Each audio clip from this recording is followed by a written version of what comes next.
सूर्य की किरणें सोनपुर गांव को सुनहरे रंग से रंगती हैं, मिट्टी के घरों को रोशन करती हैं और शांत ग्रामीण इलाकों को जगाती हैं। एक अकेला किसान धूल भरी सड़क पर चलता है। बैलों को जोता गया, हाथ में हल, उसका सिलहूट चमकदार क्षितिज के खिलाफ अंकित है। सुनहरी रोशनी पूरे गांव को नहलाती है, जिससे ग्रामीण भारत का एक सुंदर दृश्य बनता है। अविराम धूप के नीचे रामदीन परिश्रम करता है।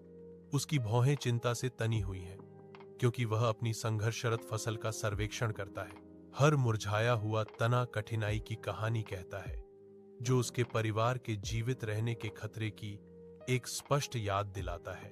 उनके मौसम के हाथों वर्षों के श्रम से कठोर मौन निराशा में जकड़े हुए हैं।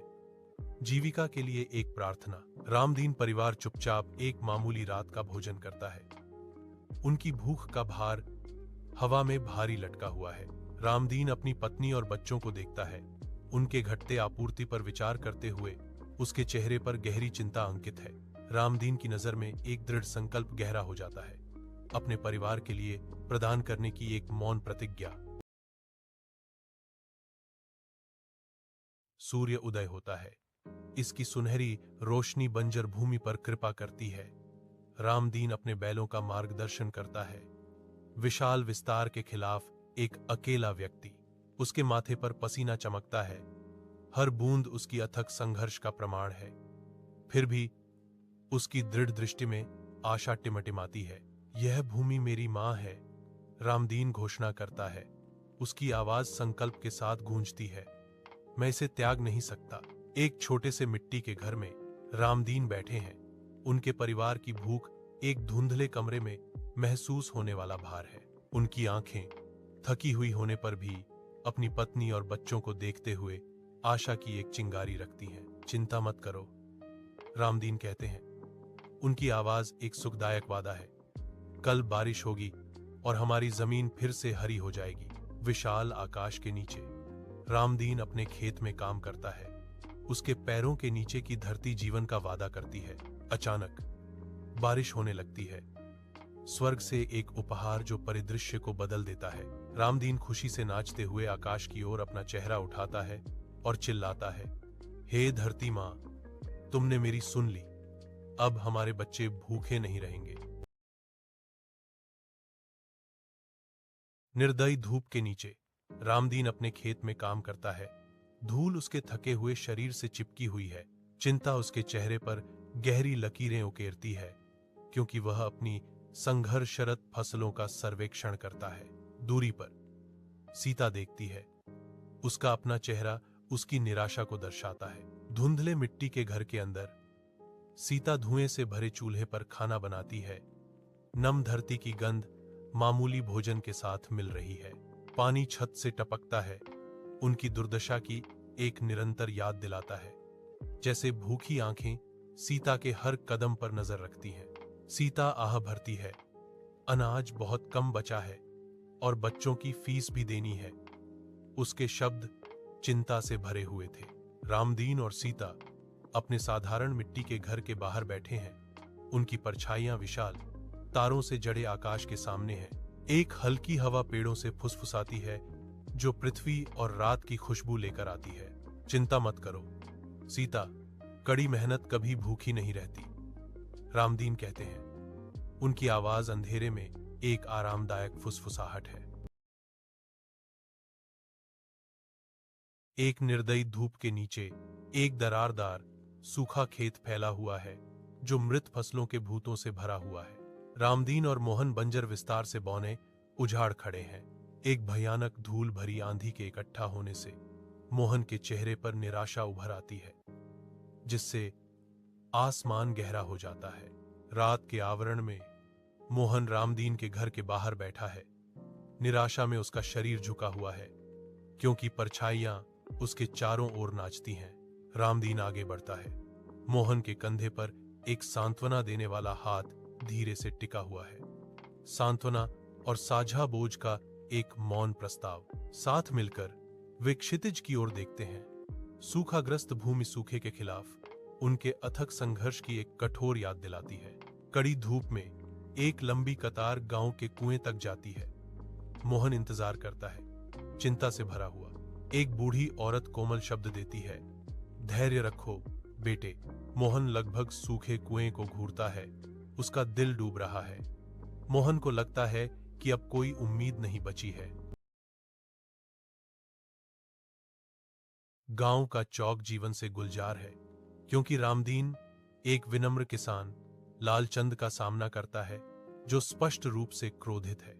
लालचंद की आवाज गूंजती है, मुझे पैसे दो या जमीन मेरे नाम कर दो।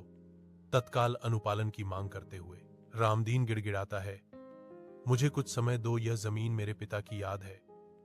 उसकी आवाज निराशा से भरी हुई थी। शाम रामदीन के घर पर उतरती है, क्योंकि वह बाहर बैठा है।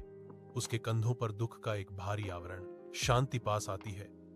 उसकी आवाज कोमल है, क्या हुआ रामदीन, तुम इतने परेशान क्यों हो? रामदीन की आवाज निराशा से कांपती है, लालचंद मेरी जमीन हड़पना चाहता है, मुझे क्या करना चाहिए? शांत सुबह की रोशनी में रामदीन गांव के मंदिर में प्रार्थना करते हैं। उनके जुड़े हुए हाथ निराशाजनक आशा का प्रतीक है। हे भगवान, मुझे इस संकट से बचाओ, मेरी भूमि की रक्षा करो। वह याचना करता है। उसकी आवाज दुहक से कांप रही है। अचानक रामदीन की आंखों में प्रेरणा की एक चिंगारी चमकती है। निराशा के बीच आशा जागती है। एक विनम्र मिट्टी की दीवारों वाले घर में परछाइयां टिमटिमाती हुई दिए की रोशनी के साथ नृत्य करती हैं, जो अनकही कहानियों से भरे एक स्थान को रोशन करती हैं। युवा मोहन अपने पिता रामदीन, एक बूढ़े किसान के सामने दृढ़ता से खड़ा है, जिसके चेहरे पर जीवन भर की परीक्षाएं अंकित है। मोहन अपनी किताबों को कसकर पकड़ता है। उसकी गंभीर निगाह रामदीन से मिलती है। उनके बीच एक मूक संवाद होता है। मंद रोशनी वाले कमरे में मोहन के कोमल शब्द मुश्किल से चुप्पी तोड़ते हैं, जो हवा में भारीपन लिए हुए हैं। बाबा, मैं अपनी पढ़ाई छोड़ दूंगा, मोहन कहता है। उसकी आवाज निराशा से भरी हुई है। रामदीन की आंखें बिना आंसू के चमकती हैं। उसकी नजर मोहन से गहरी, अनकही समझ के साथ मिलती है। धुंधली रोशनी में रामदीन मोहन को देखता है। उसकी आंखों में दर्द और गहरा स्नेह दोनों झलकता है, और छायाएं मिट्टी की दीवारों पर नाचती हैं। रामदीन की आवाज मुश्किल से सन्नाटे को तोड़ती है, जब वह धीरे से कहता है, नहीं बेटे, शिक्षा गरीबी से लड़ने का हथियार है। उसका हाथ धीरे से मोहन के कंधे पर टिका है। केवल शिक्षा ही आपको इस गरीबी से बाहर निकाल सकती है। इसे कभी मत छोड़ना। बरगद के पेड़ के नीचे एक सरकारी अधिकारी किसानों को संबोधित करता है। रंगीन बैनर लहराते हुए आशा का वादा करते हैं। अधिकारी अटूट आत्मविश्वास से बोलते हैं। सरकारी योजनाओं के लाभों का विवरण देते हुए किसानों के चेहरों पर संदेह की एक झलक बनी हुई है। उनके भाव आशा और संदेह का मिश्रण है। अविराम धूप के नीचे रामदीन अपनी सूखी भूमि के बीच खड़ा है। उसका झुर्रियों भरा चेहरा चिंता से भरा हुआ है, क्योंकि वह असफल फसलों का सर्वेक्षण करता है। एक सरकारी अधिकारी आता है, हाथ में एक क्लिपबोर्ड, विनाश के बीच फसल बीमा योजना पर चर्चा करने के लिए तैयार। रामदीन ध्यान से सुनता है। उसकी निगाहें अधिकारी पर टिकी हैं।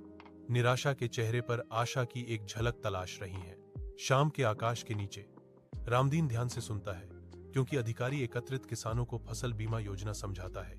रामदीन की आंखों में उम्मीद चमकती है, क्योंकि वह प्रकृति की सनक के खिलाफ अपनी आजीविका सुरक्षित करने की संभावना पर विचार करता है। नई दृढ़ता के साथ रामदीन घोषणा करता है, अगर उम्मीद है तो मैं निश्चित रूप से कोशिश करूंगा। उसकी आवाज दृढ़ संकल्प से गूंज रही है। सुनहरी धूप रामदीन के खेतों को नहलाती है।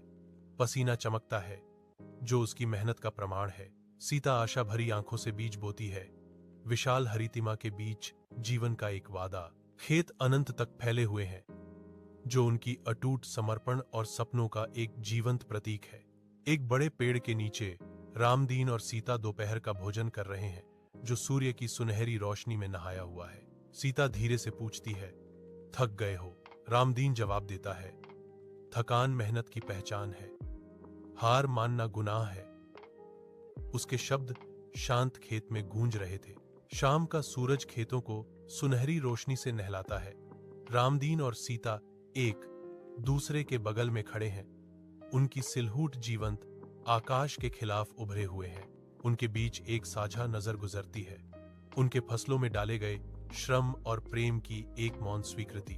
उनके चेहरों पर संतोष छा जाता है, कटाई के लिए एक शांत प्रत्याशा जो उनके मेहनती प्रयासों को पुरस्कृत करने का वादा करती है। गर्म सुबह की धूप में रामू अपने छोटे से खेत में कड़ी मेहनत करता है। मिट्टी तैयार करते समय उसकी भौहें चिंता से सिकुड़ जाती हैं। धूप और मिट्टी से झुलसे हाथों से वह बीज बोता है। हर दाना जागती धरती से फुसफुसाया एक छोटा सा वादा। उसकी आंखों में उम्मीद चमकती है। एक भरपूर फसल के लिए एक शांत प्रार्थना कोमल हवा में बहती है। गर्म दोपहर की धूप में सीता और उसके बच्चे एक हरे भरे खेत में टहलते हुए रामू के लिए दोपहर का भोजन लाते हैं। थका होने पर भी सीता का चेहरा अपने बच्चों को देखते हुए प्यार भरी मुस्कान से खिल उठता है। बच्चे असीम ऊर्जा से भरपूर हंसते और खेलते हैं। उनकी खुशी परिवार के अटूट बंधन को बढ़ाती है। फसल का समय रामू और उसके परिवार के काम के रूप में हरे भरे खेत को सुनहरी रोशनी में नहलाता है। उनकी हरकतें पीढ़ियों का नृत्य हैं। पका हुआ फसल झूमता है। सोने का सागर प्रचुरता का वादा करता है, जो रामू के गर्व और खुशी को दर्शाता है। गर्म रोशनी में नहाए हुए रामू अपने परिवार के साथ मुस्कुराते हैं, जो क्षितिज के खिलाफ आशा का प्रतीक है। एक नाटकीय आकाश के नीचे रामदीन एक बंजर क्षेत्र में दृढ़ता से खड़ा है। जमा होते तूफान के खिलाफ एक अकेला व्यक्ति। हवा उसके चारों ओर घूमती है, क्योंकि वह सूखी मिट्टी को पकड़ता है, जिससे यह खोई हुई आशा की तरह उसकी उंगलियों से फिसल जाती है। गहरे बादल मंडराते हैं, लंबी छाया डालते हैं, जैसे प्रकृति रामदीन के दिल में चल रहे उथल पुथल को दर्शाती है। अपने धुंधले घर में रामदीन बैठे हैं, चिंता से ग्रस्त हैं, क्योंकि उनका परिवार बढ़ती चिंता के साथ देखता है। एक अचानक हिंसक दस्तक तनावपूर्ण शांति को तोड़ देती है, और यह आवाज छोटे से घर में गूंजती है। लालचंद के गुंडे दरवाजे पर हैं।